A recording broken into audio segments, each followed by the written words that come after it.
Masih bersama kami di Sindo Malam. Pemirsa, hujan di Jakarta ramai dibahas di media sosial karena disebut mengandung mikroplastik, zat beracun berukuran mikro yang berbahaya bagi tubuh.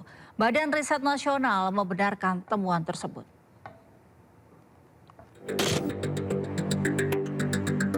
Hujan Jakarta ramai dibahas warganet di media sosial dalam beberapa hari terakhir. Bukan soal penyebab banjir dan macet, tapi kali ini hujan Jakarta disebut mengandung mikroplastik zat beracun mikroplastik. Reaksi warganet pun memenuhi kolom komentar. Ada pula yang menyebut itu hoax.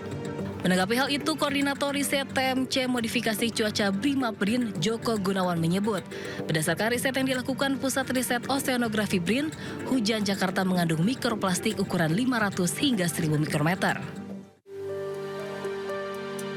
Mikroplastik berasal dari plastik yang terurai jadi potongan kecil karena paparan sinar matahari, angin, atau gelombang laut. Saat hujan turun, mikroplastik terbawa air hujan dan masuk ke dalam siklus hidup masyarakat. Hujan mikroplastik ini banyak ditemukan di daerah perkotaan atau di wilayah yang marak pembakaran sampah liar. Dari riset BRIN, hujan mikroplastik beracun bagi tubuh, dapat memicu stres oksidatif, peradangan, dan gangguan metabolik atau imun pada manusia. Untuk menghindari polusi mikroplastik, masyarakat bisa ikut menjaga lingkungan dengan mengurangi sampah plastik yang kini jumlahnya makin mengkhawatirkan. Bagaimana tidak, dari total 32 juta ton sampah nasional, 20%-nya merupakan sampah plastik. Tim Liputan iNews melaporkan. Saling lempar kewajiban bayar utang kereta cepat Jakarta-Bandung terjadi. Menteri Keuangan tetap enggan bayar utang PT KCIC menggunakan APBN.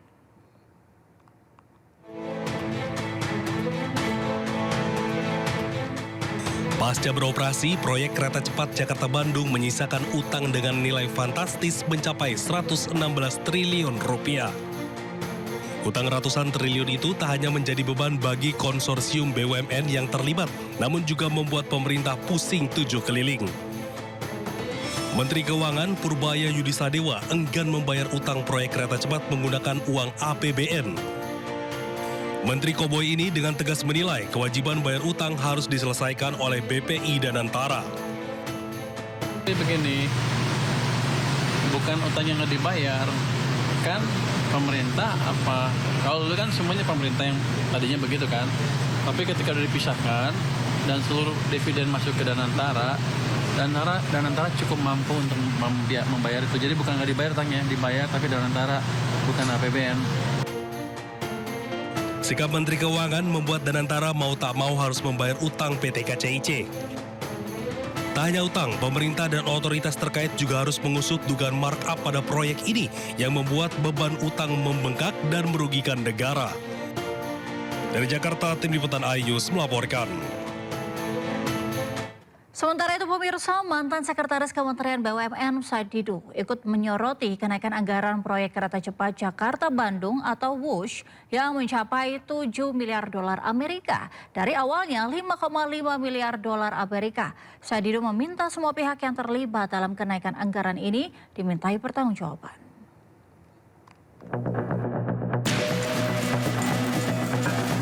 Pihak-pihak yang terlibat dalam proyek WUSH telah melaporkan kerugian signifikan akibat proyek ini. Salah satunya PT Wijaya Karya atau WIKA yang mencatat kerugian 607,45 miliar pada kuartal 1 tahun 2024 akibat proyek WUSH. Mantan Sekretaris Kementerian BUMN Said Didu menyoroti kenaikan anggaran proyek kereta cepat WUSH. Said Didu meminta agar semua pihak yang terlibat dalam kenaikan anggaran ini dimintai pertanggungjawaban. Saya pikir bukan hanya WUSH, yang lain juga harus dilakukan yang sama. Kalau WUSH sangat jelas kan ini harus dicari siapa pengambil keputusan kenaikan tersebut. Awalnya kan menyatakan 5,5 miliar dolar. Terus ujungnya naik 7,1 miliar dolar. Artinya 30% loh. Nah, semua orang yang terkait pengambilan kebijakan menaikkan itu harus diperiksa.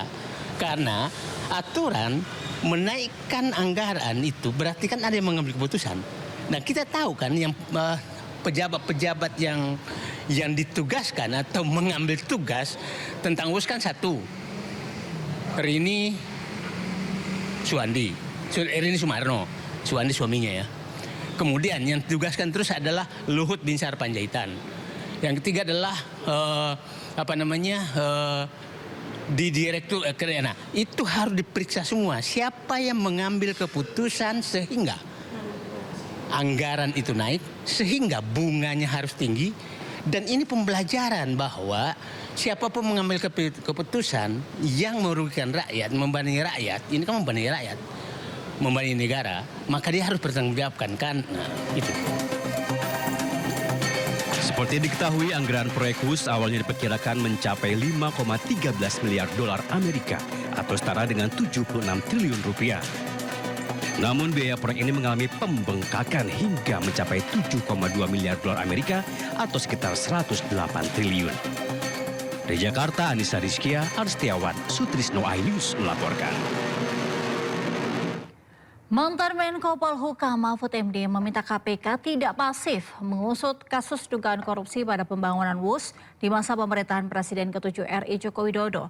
Mahfud menyebut kasus dugaan markup pembiayaan WUS sudah diungkap sejumlah pakar sehingga KPK tidak perlu lagi menunggu laporan dari masyarakat.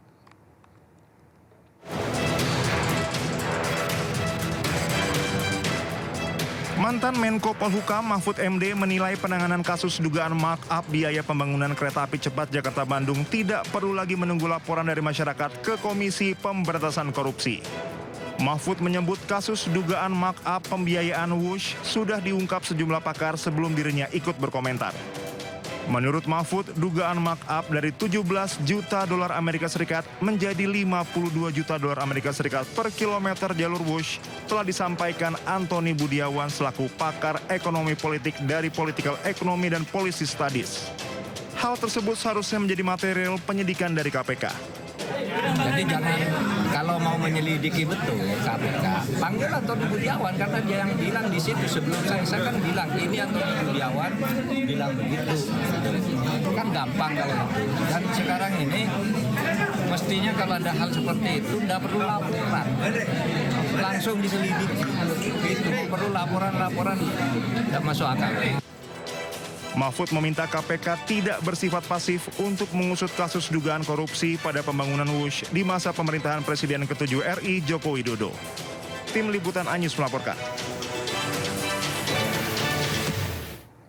2 hari beroperasi, lebih dari 15.000 aduan masyarakat masuk ke kanal lapor Pak Purbaya. Bahkan oknum pegawai Bea Cukai terancam dipecat usai ketahuan nongkrong di kafe saat jam kerja.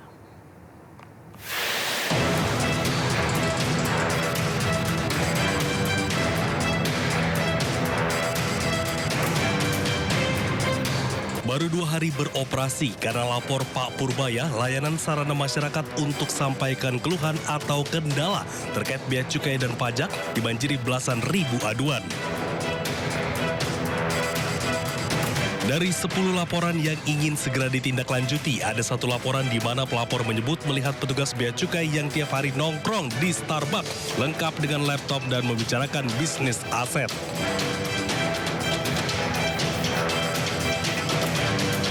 Terkait hal itu, Purbaya ungkap akan segera menindak tegas, bahkan tak akan segan memecat oknum pegawai tersebut.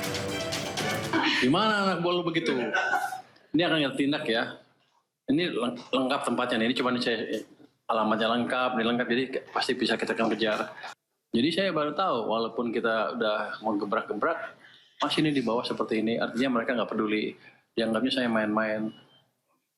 Bilang, hari Senin ke depan, kalau ada yang ketemu begini lagi, aku akan pecat.